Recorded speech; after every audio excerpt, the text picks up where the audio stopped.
नमस्ते। कहते हैं भगवत गीता में हर सवाल का जवाब है।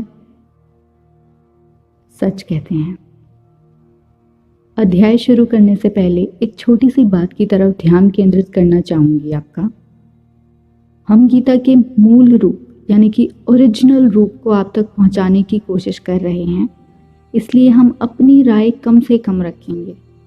हम सिर्फ संस्कृत श्लोक और इसका हिंदी अनुवाद आपके सामने रखेंगे ताकि श्लोक को समझना पूर्णतः आपकी समझ पर आधारित हो।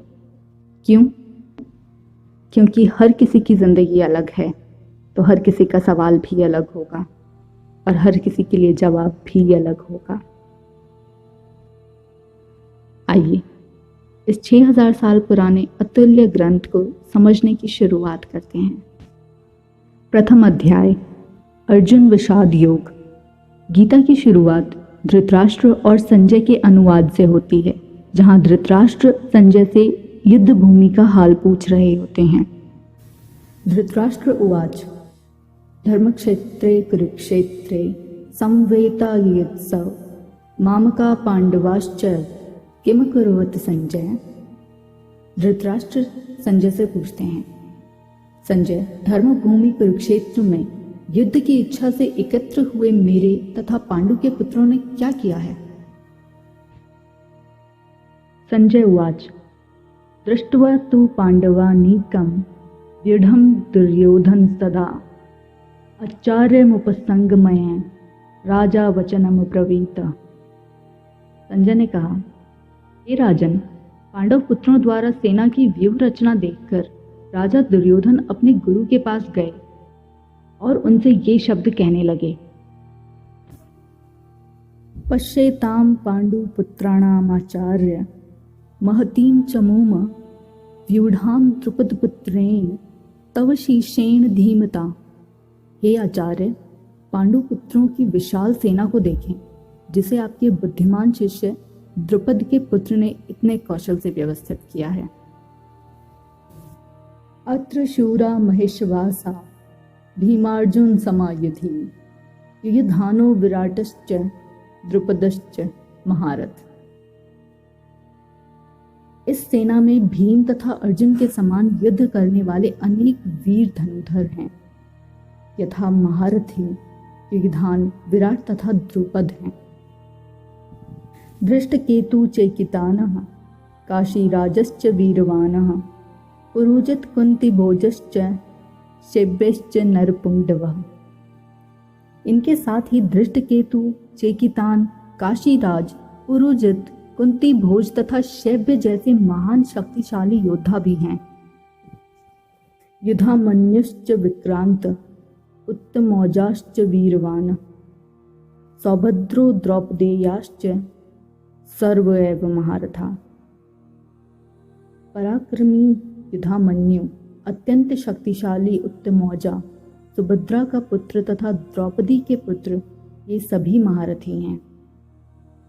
अस्माकं तु विशिष्टा ये तात्रिबोध दिव्यज्योतं नायका मम सैन्यस्य संज्ञार्थं तान् प्रवीणीते।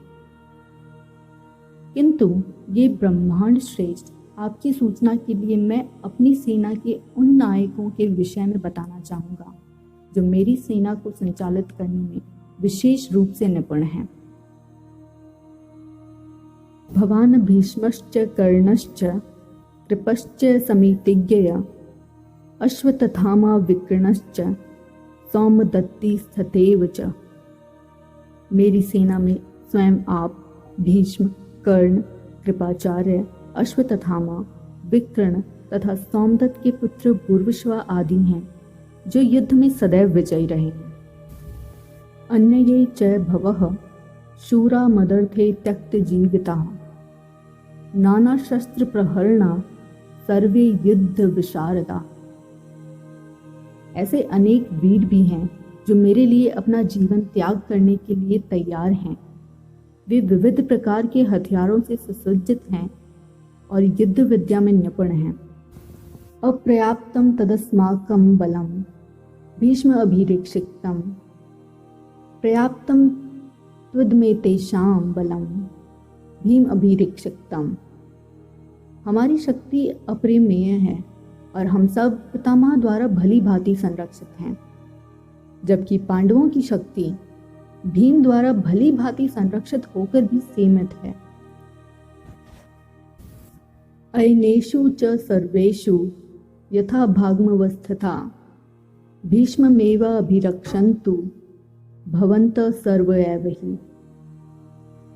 अतएव सैन्य व्यूह में अपने अपने मोर्चों पर खड़े रहकर आप सभी भीष्म पितामह को पूरी पूरी सहायता और सुरक्षा दें।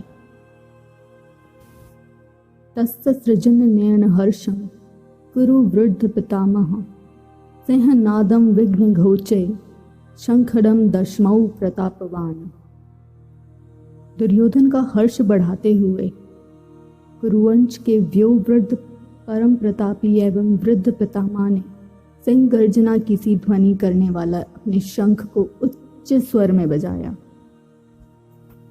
ततः शंखडाश्च भेरेश्च पांडवानक गौमुखा सह सेवा भेनयंत स शब्द स्तुमूलो भवत। इसके बाद शंख, नगाड़े, बिगुल, तुरहई तथा सिंह सरसा एक साथ बज उठे। वह संवेद स्वर अत्यंत कोलाहलपूर्ण था। ततः श्वेतैर्हय्ययुक्ते महती स्वनंदने स्थितौ माधवः पांडवाश्चैव दिव्य शंखडौ प्रदधमतु। इसके बाद दूसरी ओर से श्वेत घोड़ों द्वारा खींचे जाने वाले विशाल रथ पर आसीन कृष्ण तथा अर्जुन ने अपने अपने दिव्य शंख बजाए। पौंचजनयम ऋषिकेशो देवदत्तम धनंजय पौंडम दशमौ महाशंखडम भीष्मकर्मा वक्रदोदर। भगवान श्री कृष्ण ने अपना पौंचजन्य शंख बजाया। अर्जुन ने देवदत्त शंख तथा अति भोजी एवं अति मानवीय कार्य करने वाले भीम ने पौंड नामक भयंकर शंख बजाया। अनंत विजयम राजा कुंती पुत्रो युधिष्ठिर नकुल सहदेवश्च सुघोषमणि पुष्पकौ काशश्च परमेशवासः शिखंडी च महारथ धृष्टघुम्नो विराटश्च सात्यक्यश्च पराजितः द्रुपदो द्रौपदेयाश्च सर्वशः पृथ्वीपते सौभद्रश्च महाबहु शंखडानंद धमु पृथक पृथक। संजय ने धृतराष्ट्र को बताया कि हे राजन, कुंतीपुत्र राजा युधिष्ठिर ने अपना अनंत विजयी नामक शंख बजाया तथा नकुल और सहदेव ने सुघोष एवं मणि पुष्पक शंख बजाए। महान धनुर्धर काशीराज, परम योद्धा शिखंडी, धृष्टघुमन, विराट, अजय सात्यकी, द्रुपद, द्रौपदी के पुत्र तथा सुभद्रा के महाबाहु पुत्र आदि सबों ने अपने अपने शंख बजाए। सघोषो धार्तराष्ट्राणाम हृदयानि व्यदारयत नभश्च पृथ्वीम चैव तुमुलो भय नादायन। इन विभिन्न शंखों की ध्वनि कोहलापूर्ण बन गई, जो आकाश तथा पृथ्वी को शब्दायमान करती हुई धृतराष्ट्र के पुत्रों के हृदयों को विदीर्ण करने लगी। विदीर्ण का मतलब होता है टूटा हुआ। अथ व्यवस्थितान दृष्ट्वा धातृराष्ट्रान् कपिध्वजः प्रवृत्ते शस्त्र संपाते धनुर्गम्य पांडवः ऋषिकेशं तदा वाक्यमिदमः महपते। इस समय हनुमान से अंकित ध्वजा लगे रथ पर आसीन पांडुपुत्र अर्जुन अपना धनुष उठाकर तीर चलाने के लिए उद्यत हुए। हे राजन, धृतराष्ट्र के पुत्रों को व्यूह में खड़ा देखकर अर्जुन ने श्री कृष्ण से ये वचन कहे। सैन्यो उभयो मध्य रथम स्थापयामि अच्युत यावदेतात्री निरक्षेहम युद्ध कामनावस्थितान कर्मया सह योद्धव्यस्मिन् रणसमुख में। अर्जुन ने कहा, हे अच्युत, कृपया करके मेरा रथ दोनों सेनाओं के बीच ले चले, जिससे मैं यहाँ उपस्थित युद्ध की अभिलाषा रखने वालों को और शस्त्रों के इस महान परीक्षा में जिनसे मुझे संघर्ष करना है उन्हें देख सकूं योत्समानान् अवेक्षे अहं ये एते अत्र समागताः धातृराष्ट्रास्य दुर्बुद्धे युधे प्रियचिकीर्षव। मुझे उन लोगों को देखने दीजिए जो यहाँ पर धृतराष्ट्र के दुर्बुद्धि पुत्र दुर्योधन को प्रसन्न करने की इच्छा से लड़ने के लिए आए हुए हैं। एव मुक्तो ऋषिकेशो गुणाकेशन भारत सैन्योरुभयोर्मध्ये स्थापयित्वा रथोत्तमम्।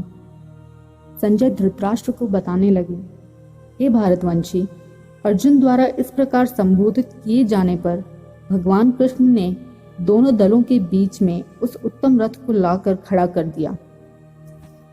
भीष्म द्रोण प्रमुखतः सर्वेषां च महिक्षिताम् उचाव पार्थ पश्येतान संवेतान कुरुनीति। भीष्म, द्रोण तथा विश्व भर के अन्य समस्त राजाओं के सामने भगवान ने कहा कि हे पार्थ, यहाँ पर एकत्र सारे कुरुओं को देखो। तत्र अपश्यत् स्थितान् पार्थः पितरन् अतः पितामहान् आचार्यान् मातुलान् भ्रातन् पुत्रान् पौत्रान् सखीन् तथा शवसूरान् सुहृदश्चैव सैन्योरुभयोरपि। अर्जुन ने वहां पर दोनों पक्षों की सेनाओं के मध्य में अपने चाचा ताऊओं, पितामहाओं, गुरुओं, मामाओं, भाइयों, पुत्रों, पौत्रों, मित्रों, ससुरों और शुभ चिंतकों को भी देखा। तान समीक्ष्य स कौन्तेय सर्वान् बन्धूनवस्थितान् कृपया पर्याविष्टो विषीदत्रीदं ब्रवीत।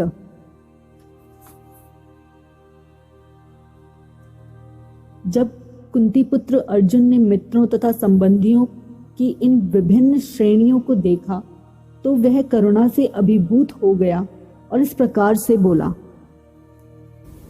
दृष्टवेमं स्वजनं कृष्ण युयुत्सुं समुपरिस्थितं सीदन्ति मम गात्राणि मुखम च परिशुष्यति।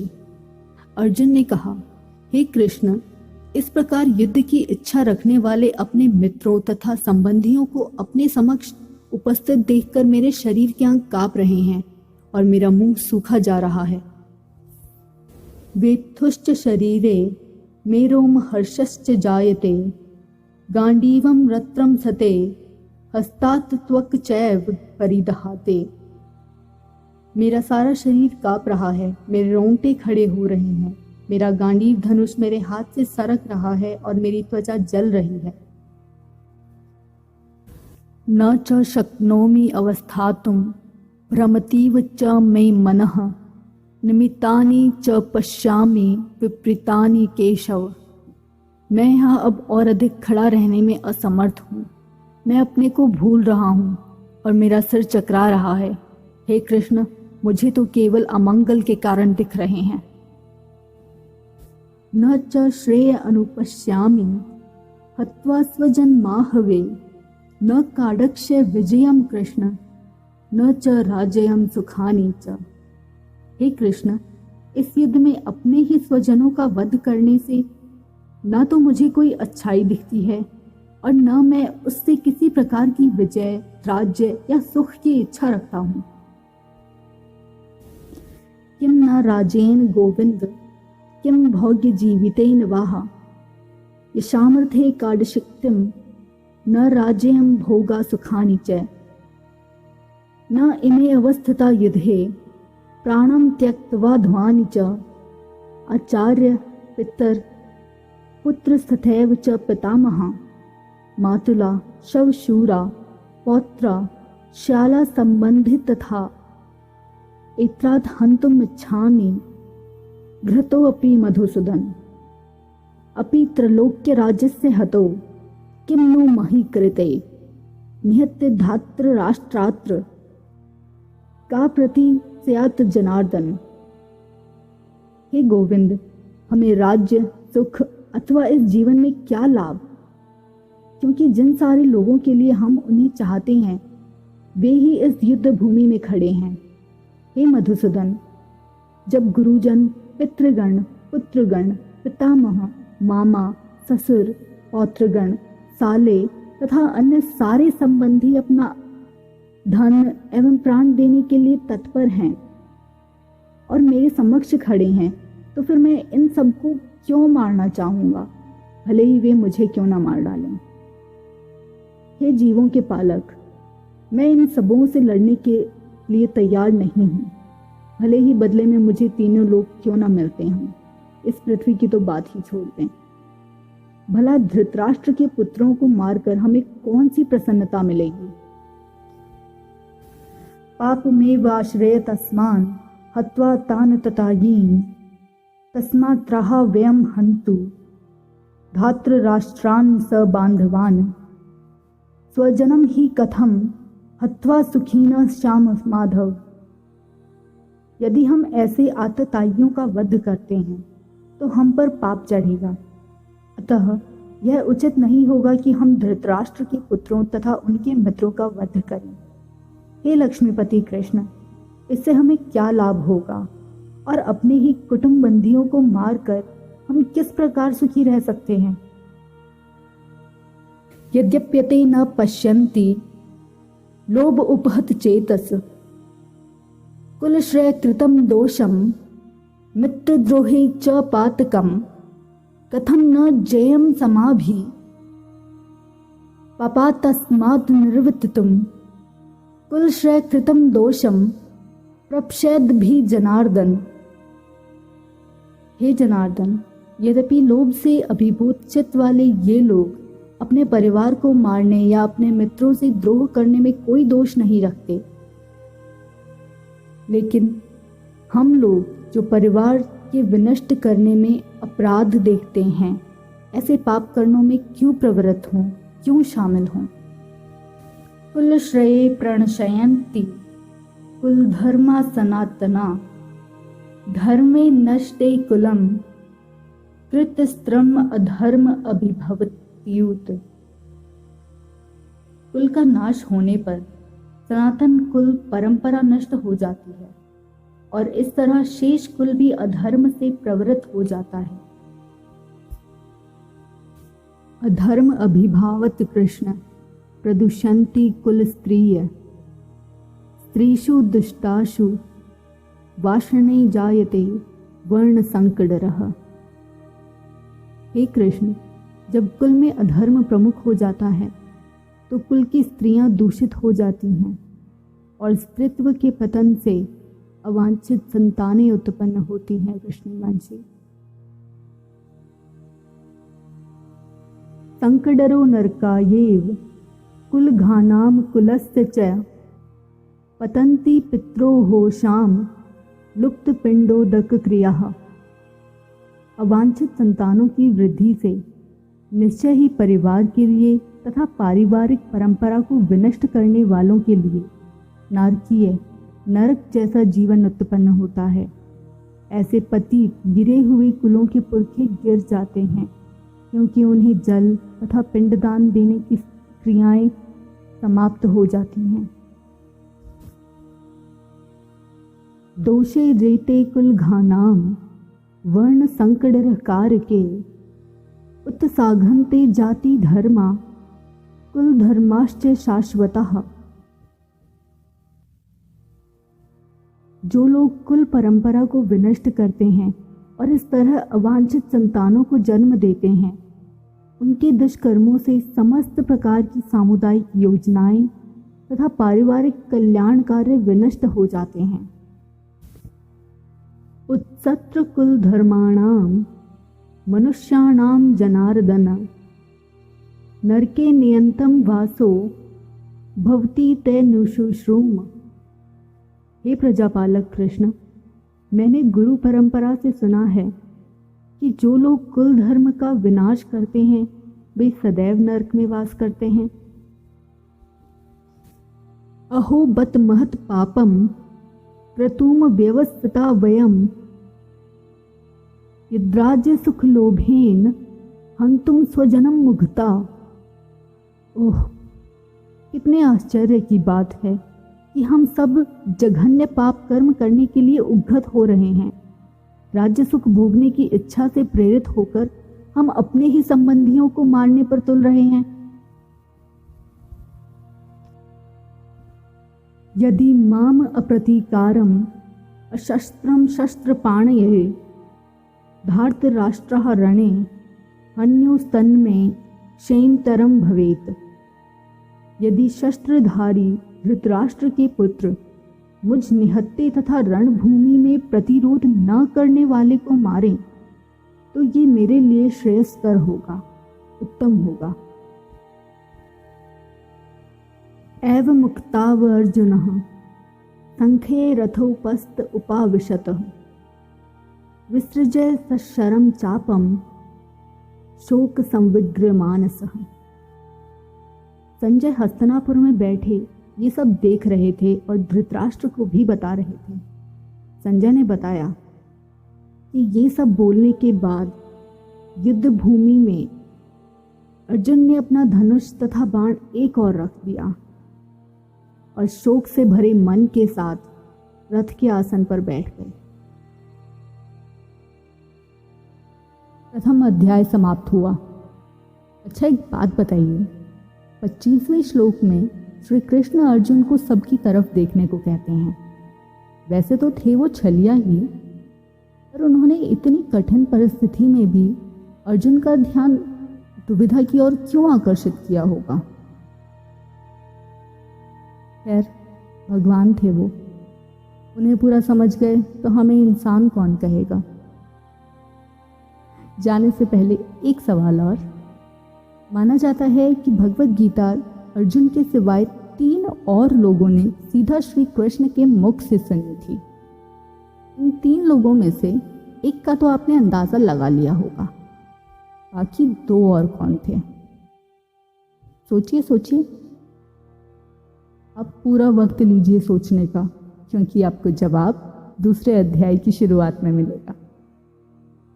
चलिए, मिलते हैं आपसे दूसरे अध्याय में। जाने अनजाने में हुई गलती के लिए बेवकूफ़ समझ के माफ़ कर दीजिएगा। अच्छा देखिए, अच्छा सुनिए, अच्छा बोलिए, अच्छा ही होगा। राधे राधे।